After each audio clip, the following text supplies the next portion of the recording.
Good morning. This is unusual for me. I'm alone in the house for a little while, so I got ready. Here's my artifact, creeping myrtle. This is the famous creeping myrtle that is invading my woods and choking out wildflowers like columbine, sweet Cicely, Solomon's seal, um, Jack in the pulpit, and violets, very important. So I have to weed these out. They're blooming now. They're really kind of pretty. It's a nice ground cover, stays green through the winter. However, it's a non-native invasive species, and um, it's good to weed it out. It's actually hard because it has fibrous roots and not a taproot. The garlic mustard is easier. We're continuing now with Nanette, Trans Widow Testimony, Part 2. Now, go to Part 1 and watch that if you haven't seen it. I'm not going to review too much, but this is shortly after her husband's revelation, and her 12-year-old child, that because of the way she writes, we can't tell really if this child is a natal male or a natal female, but is saying, I think I'm trans. And so this child is engaging in cross-sex ideation. Age 12 is just hitting the beginning of puberty, and there are many, many kinds of thoughts that come into play for a 12-year-old child. They're also becoming aware of all the lousy things in the world that the older generation hasn't fixed. And we all have to go outside and work and grow flowers and be positive and think of our forebears who had it so much harder than us. Childhood diseases, maternal mortality, you know, just have faith that we do live in a good time and we do have strategies to help ourselves, such as cognitive behavior therapy, putting other thoughts into your mind when obsessive, negative, distracting thoughts are causing your whole body to go into some kind of shutdown. So, speaking of shutdown, this is the continuation of Nanette. Next day was my oldest 12th birthday. I had to fake that I was okay. I did not succeed. My kids knew something was wrong. I tried. I baked a cake. Oh, you mean at home hubby didn't bake the cake? That's interesting. I took kiddo to the mall with the husband to buy presents, of course, because she's the one earning the support for the entire family. I don't look down on anyone, male or female, who stays at home with the children.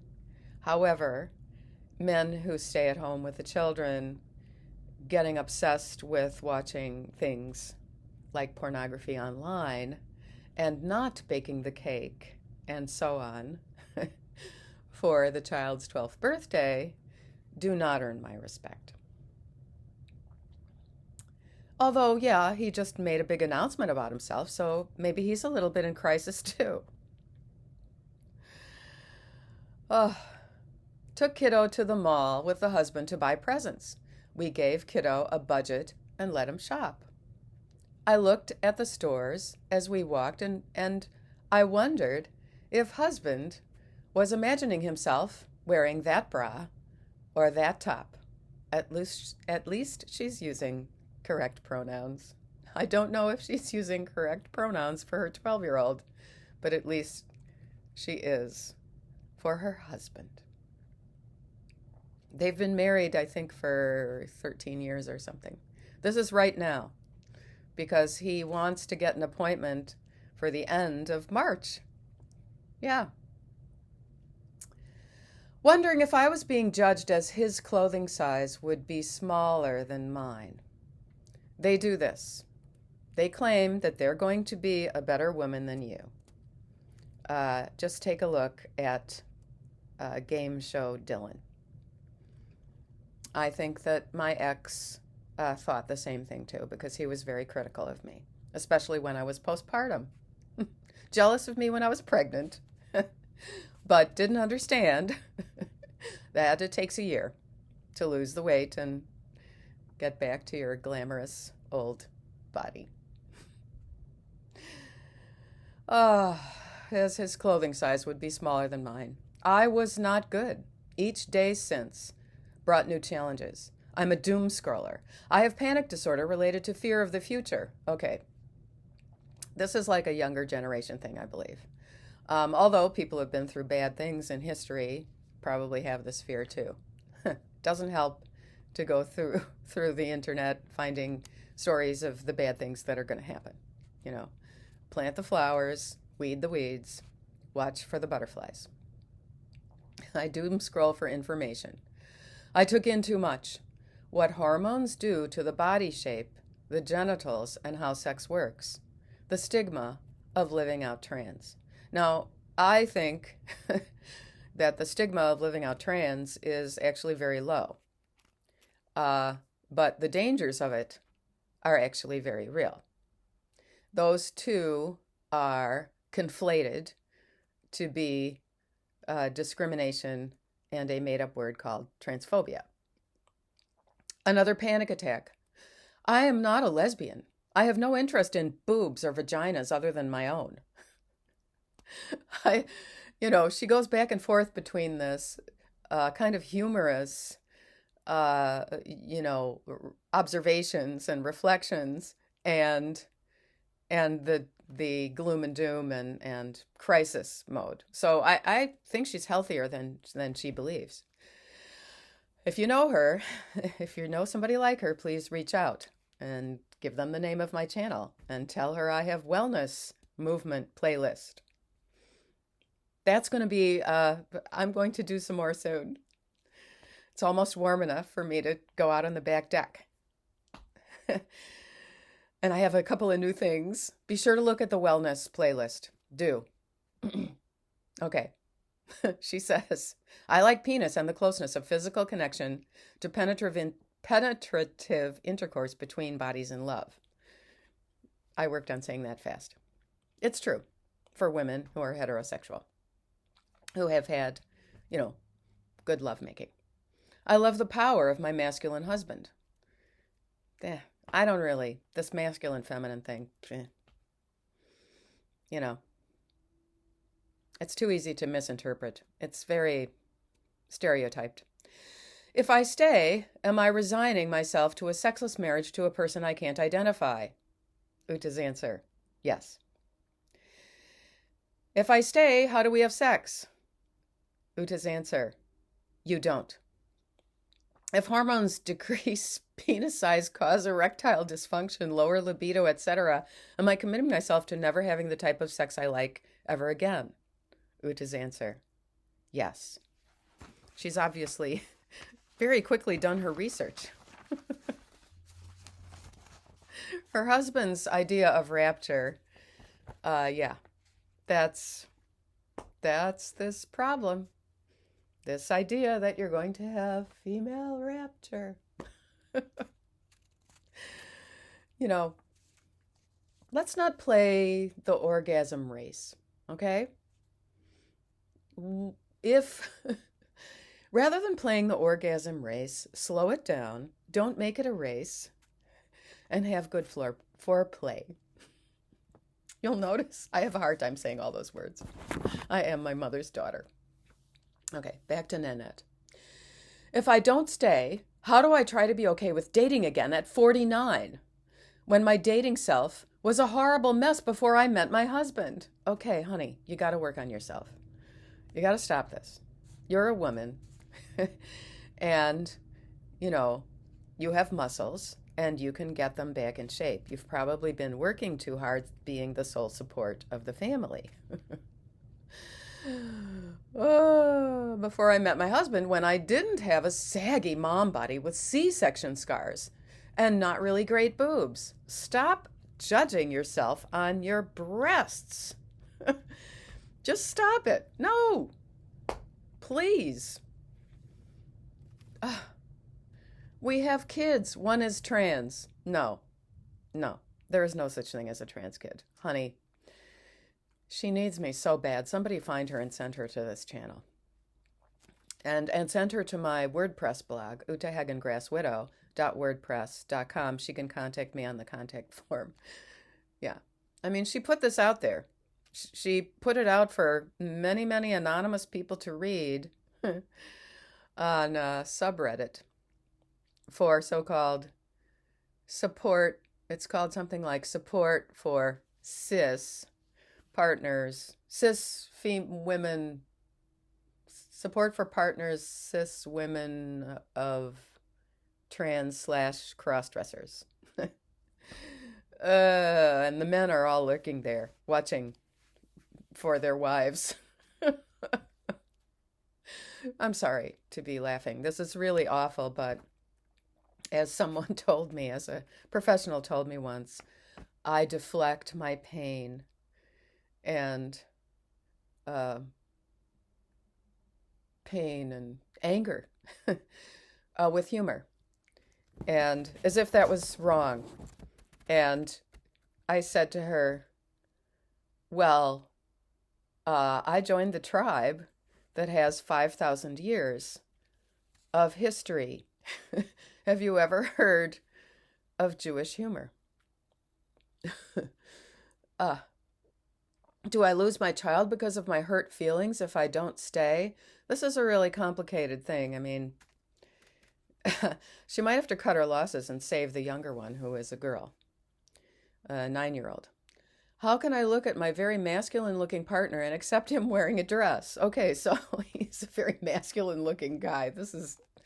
He kept saying it's not all binary, so he's been swallowing the Kool-Aid. Not so black and white. He's not going out and going on a shopping spree and dressing as a woman the rest of his life. He is a stay-at-home dad. He has no income of his own. Now, she better start protecting her money. And he needs to get a job. His kids are in school. They're, and it sounds like the 12-year-old is not being very responsible, not capable of being very responsible. So something is going on. They're not getting good advice. Okay, he has no income of his own. I asked him if he expects me to support his change, which will likely take away the life I dreamed I had. My insurance, my paycheck, paying to make him into something I don't want. He says since we're married and he stays with the kids, he is entitled to the resource. Okay, yeah, wow.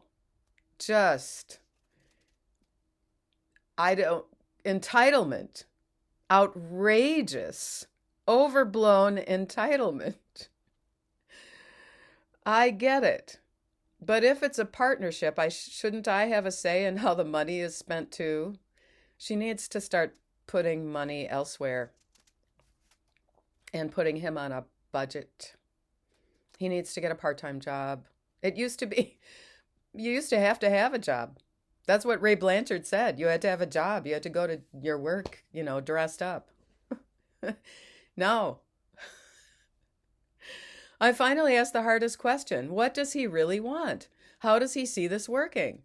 I have worst case scenarios in my mind. Of course you do, because actually that is possible. Do I want to stay because of love?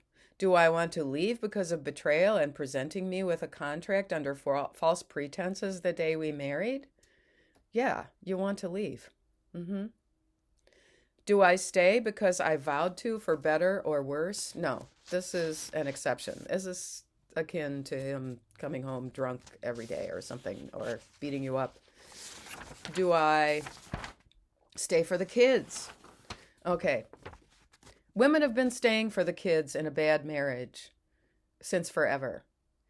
And she has agency because she works and she needs to keep it together for herself. I hope she realizes as time goes on that to preserve her sanity and keep her job, which the family depends on, that she needs to leave. if there's a chance that the 12-year-old will decide to stay with the guy, with the husband. And that is the whole cult culture. Do I stay for the support of who I thought was the love of my life?